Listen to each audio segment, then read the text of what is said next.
Bonjour, bienvenue pour cette nouvelle vidéo. J'étais en train de réfléchir justement sur le fait qu'on soit averti de tout ce qui se passe en ce moment dans le monde. Valait-il pas mieux être ignorant des fois pour vivre dans la tranquillité, faire l'autruche? Parce qu'il faut savoir que bah, c'est un peu le débat d'aujourd'hui, à savoir la connaissance, c'est un pouvoir dans ce monde, mais l'ignorance, ça peut être aussi une bénédiction. Donc on est un peu entre les deux, à savoir est-ce qu'il ne faut pas ne pas trop en savoir justement pour éviter une certaine souffrance, parce que le problème, c'est en savoir le pouvoir dans le sens de la connaissance, dans le sens où on peut se débrouiller, on peut être autonome, c'est un bon pouvoir quelque part. Ça permet de se tenir en vie. Mais le, l'ignorance dans les sujets dramatiques peut être aussi bénéfique, dans le sens où ça ne génère pas de peur. On se laisse. Vous savez, ça me fait penser un peu au sujet de Matrix. On voit le gars, justement, je ne sais plus comment il s'appelle, un gars qui veut retourner dans le monde virtuel, dans la matrice en fait, et il veut retourner avec les pleins pouvoirs parce qu'il veut plus prendre connaissance du monde réel qui est dégueulasse, quoi. Voilà, qui est géré par les machines. Et donc ça me fait penser un peu à ça en fait. Ça me fait penser un peu à ça. Et alors, il y a aussi dans la connaissance, les connaissances religieuses, qui fait que on a des principes de vie qui peuvent nous éviter bien des emmerdes.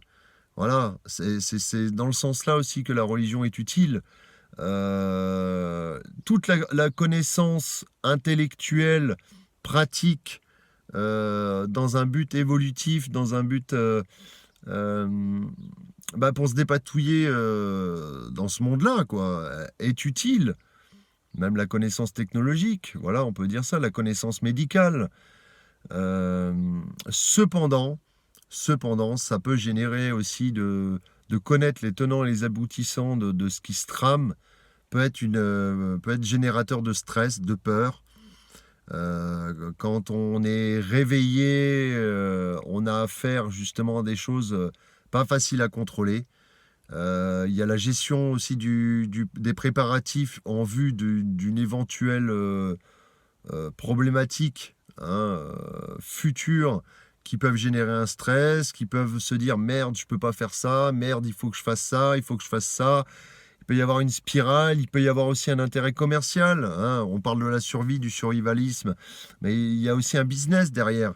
Peut-être générer de la peur pour quelque part pousser les gens à consommer dans le survivalisme. Donc, même si moi je suis pour quelque part qu'on ait tous des préparatifs dans un but d'assurer notre survie, quoi, un minimum. Mais le problème, c'est que c'est un peu un cercle vicieux. Il va y avoir des extrêmes dans tout. Il faut pas que ça bascule dans les extrêmes, quoi. C'est-à-dire, survivalisme, ça peut être des notions de base, de survie, mais faut pas des connaissances de base, parce que j'en viens à la connaissance. Mais le problème, c'est qu'il faut pas que ça soit une boulimie de survivalisme, que ça soit pas parce qu'on n'en finit jamais de se préparer finalement. On n'en finit jamais. Je pense qu'il y a un minimum syndical à avoir pour se préparer sans aller dans les extrémités, quoi. Voilà. Comme la naïveté, je pense que d'être trop naïf dans ce monde, c'est pas bon, on se fait bouffer. Il faut clairement voir que quelqu'un de trop naïf, moi je sais que je suis très méfiant, extrêmement méfiant. J'anticipe tout. Le problème, c'est que ça peut générer une souffrance parce qu'on est tout le temps dans le calcul de se dire, attention, je précise dans le calcul par rapport à la survie, par rapport à survivre. C'est pas du survivalisme dans le sens, c'est tenir bon dans ce monde. Voilà, ça peut être financièrement, gérer les choses. Ça va pas être un abus de pouvoir par rapport à autrui. Il faut bien que ça soit clair. Moi, je laisse les gens graviter et faire leur vie comme ils l'entendent. Par contre, moi, de mon côté, sans impacter les autres, je dis bien, je fais en sorte de gérer ma vie du mieux que je puisse pour tenir debout. Voilà. Là, la connaissance est utile. Voilà.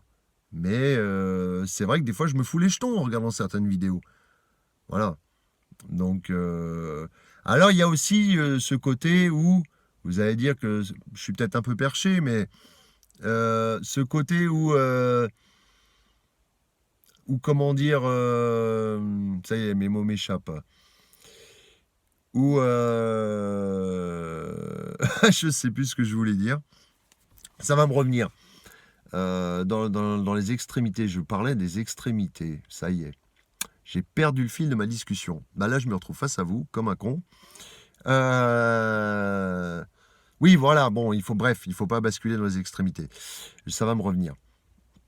Et il y en a, bien sûr, qui abusent de ce pouvoir de connaissance, hein, parce qu'il faut savoir que la connaissance va être une économie.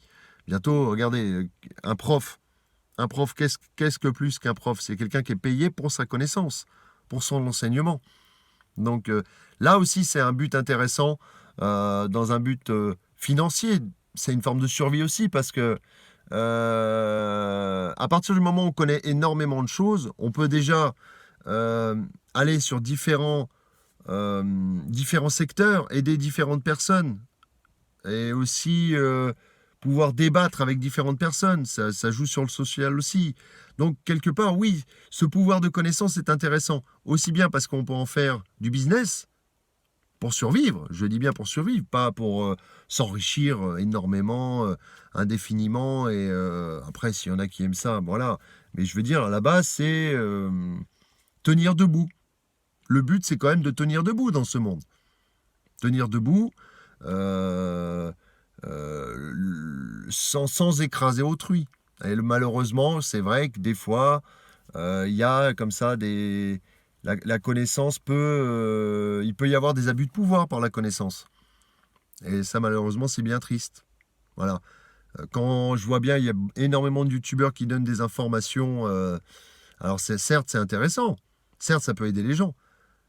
Mais il y a toujours une partie comme ça qui peut abuser de ce pouvoir, cette connaissance qui est transmise. Voilà. Imagine, on vous donne le pouvoir de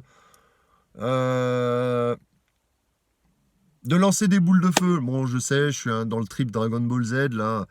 Il y en a, ils l'utiliseraient peut-être pour juste faire un feu pour allumer un barbecue, quoi. Je veux dire une connerie, mais puis il y en a, ils vont s'amuser à péter les maisons. Vous voyez, les jeunes, quand ils jouent à GTA, hein, c'est exactement pareil. On voit tout de suite le jeune qui a envie de foutre le bordel dans la ville, et puis le jeune qui, quelque part, je sais bien que c'est qu'un jeu, mais et justement, il ne faut pas transposer le jeu dans la réalité, hein. Il faut bien que cela se tienne. Mais et puis aussi, je voulais parler du phénomène des gens qui n'ont pas de limite. Voilà. Je pense que c'est aussi une histoire d'éducation. Il y a des gens qui n'ont pas de limite, qui ont de la connaissance et qui se disent qu'ils ont tous les pouvoirs, les pleins pouvoirs. Et c'est ce qui se passe pour les gros de ce monde aussi, hein, quelque part. Je vais revenir là-dessus, mais ils ont énormément de connaissances et ils en usent. Ils en abusent pour le contrôle des masses. Voilà. Donc, il faut faire vraiment attention, et je pense que je mets en garde chacun de nous à ne pas abuser de ce pouvoir qui nous est donné, de connaître, ce pouvoir lumineux de connaissance. Et moi, je sais que j'ai énormément de connaissances et j'ai toujours utilisé pour essayer de faire le bien au maximum. Voilà. Et même mes ennemis, comme je vous ai dit, j'ai essayé de leur rendre service. Voilà, même si c'était des ennemis, parce que non pas déjà dans un but bien sûr d'aider quelqu'un, mais aussi pour intérieurement me développer. La connaissance peut être déjà pour un travail intérieur. À quoi ça sert de s'enrichir sur ce monde, étant donné qu'on n'emportera pas notre richesse quand on partira de ce monde. On emportera tout ce qu'on a développé intérieurement. Notre cheminement d'âme, notre travail intérieur, notre cheminement intérieur, ça on va l'emporter avec nous, ce travail d'expérience intérieure. Oui, ça on l'emmènera avec nous, mais toutes ces richesses, tout ce matériel, il restera là. Rien n'est réellement à nous dans ce monde. Rien n'est réellement à nous, rien ne nous appartient. Parce que quand on n'est plus là, plus sur cette terre, il n'y a plus rien qui nous appartient. c'est temporaire, c'est prêté par la nature, quelque part, parce que de toute façon, tout vient de la nature, plus ou moins. Non, non, j'ai envie de dire plus ou moins, non, tout vient de la nature, point barre. Voilà. Euh, donc, c'est pour ça que, quelque part, d'avoir une certaine naïveté et ne pas trop être curieux, parce que la curiosité a du bon. La curiosité, c'est ce qui fait qu'on a justement de plus en plus de connaissances. Il y a des gens, ils s'en foutent totalement, ils vivent dans l'instant.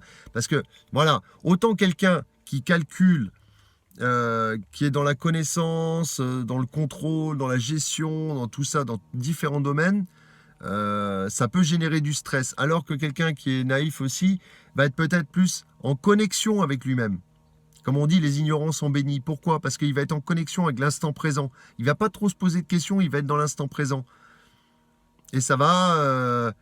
c'est comme si le fait de vouloir être plus puissant par la connaissance générait quelque part quelque chose de destructeur. Voilà. Alors que quand on est plus dans l'ignorance, on est plus dans l'instant présent, on est plus connecté, quelque part, on vit plus longtemps, presque. J'ai envie de dire que je me demande si c'est pas les ignorants qui vivent le plus longtemps. Et plutôt les mecs qui se posent trop de questions, qui s'intéressent à tout, qui accumulent un maximum de connaissances, quelque part. Moi, personnellement, des fois, moi, je sais que ça me fait du bien. Il y a le revers de la médaille, c'est-à-dire il y a la connaissance qui va faire du bien, mais en contrepartie, de trop en savoir peut aussi nous faire du mal. Parce qu'on découvre tellement de choses que ça peut nous rendre redoutables, mais ça peut aussi nous détruire. Vous savez, c'est comme un pouvoir, comme si on nous donnait le feu, et de tellement le savoir, ça devenait tellement puissant qu'on allait se brûler, quoi. Voilà. Et c'est un peu ça, quoi.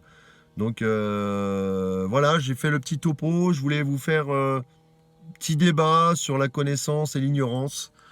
Voilà. Et petite réflexion. Et je vous dis à bientôt pour une prochaine vidéo. Merci de m'avoir écouté. Merci aussi aux nouveaux abonnés. Et voilà, n'hésitez pas si vous voulez liker, partager. Je vous pousse à rien. Je fais un peu comme tous les autres youtubeurs. Je transmets l'information. Voilà, je fais mon speech. Voilà. Bon, bah allez, à bientôt. Au revoir.